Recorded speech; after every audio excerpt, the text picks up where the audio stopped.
اعوذ باللہ من الشیطان الرجیم بسم اللہ الرحمن الرحیم۔ عزیز طلباء و طالبات،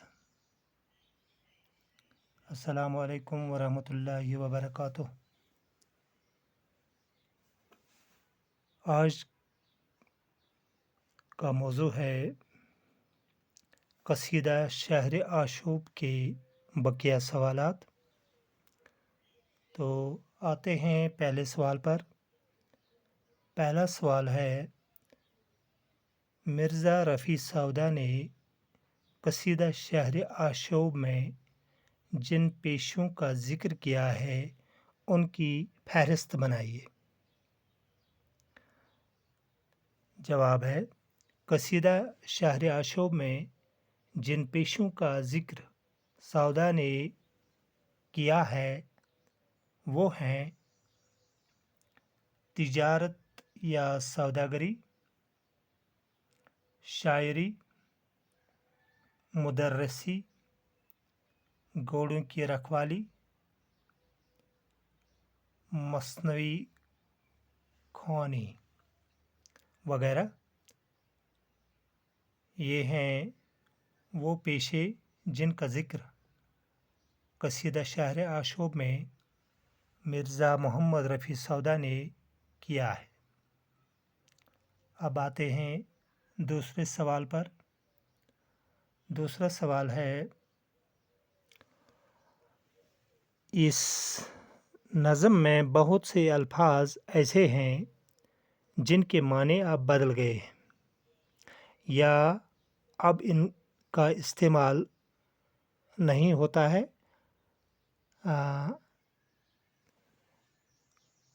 تو ان کی فہرست بنانی ہے، ان کو ڈھونڈنا ہے نظم میں۔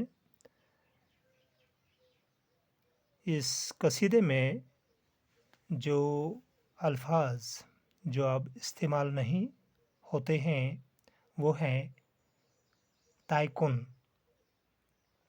کسوکی، انہوں کا، یاں، واں، چھٹے۔ یہ ہیں وہ الفاظ جن کو اب استعمال میں نہیں لایا جاتا ہے۔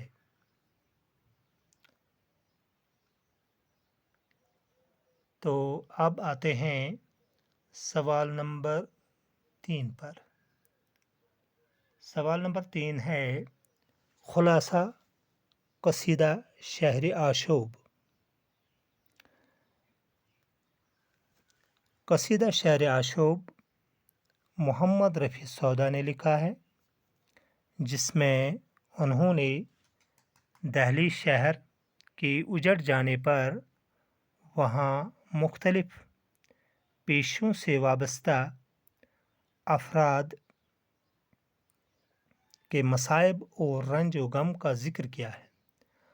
سودا اس قصیدے میں اپنی شاعرانہ کمال کی تعریف کرنے کے بعد فرماتے ہیں کہ آج کسی بھی شخص کو آرام و سکون میسر نہیں ہے۔ ہر پیشے سے وابستہ لوگ پریشان حال ہیں، کیونکہ ہر کوئی تلاش معاش کے سلسلے میں دوسروں کا محتاج ہے۔ گھوڑے بان کی کمائی ملازم اور گھوڑے پر خرچ ہوتی ہے۔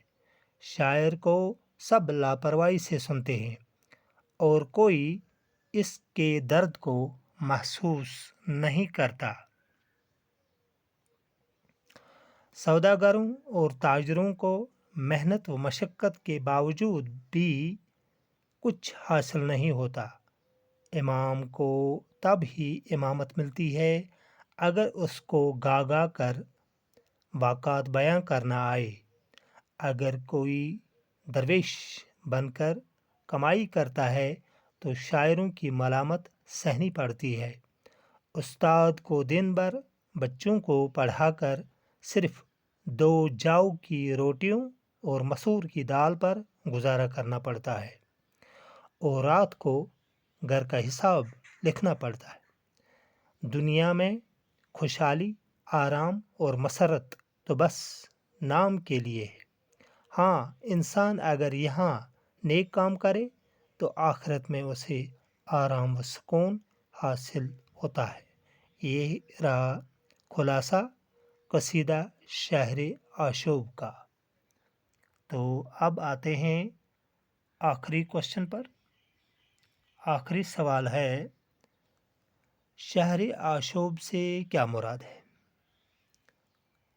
شہر آشوب ایسی صنف سخن ہے جس میں کسی شہر، خطے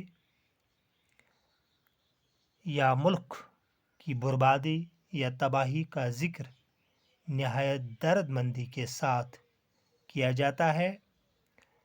اس کو غزل، مثنوی، مخمس، مسدس کی حیت میں لکھا جاتا ہے۔ یہ تھا آج کا ویڈیو۔ اگلے ویڈیو تک اجازت دیجیے۔ خدا حافظ۔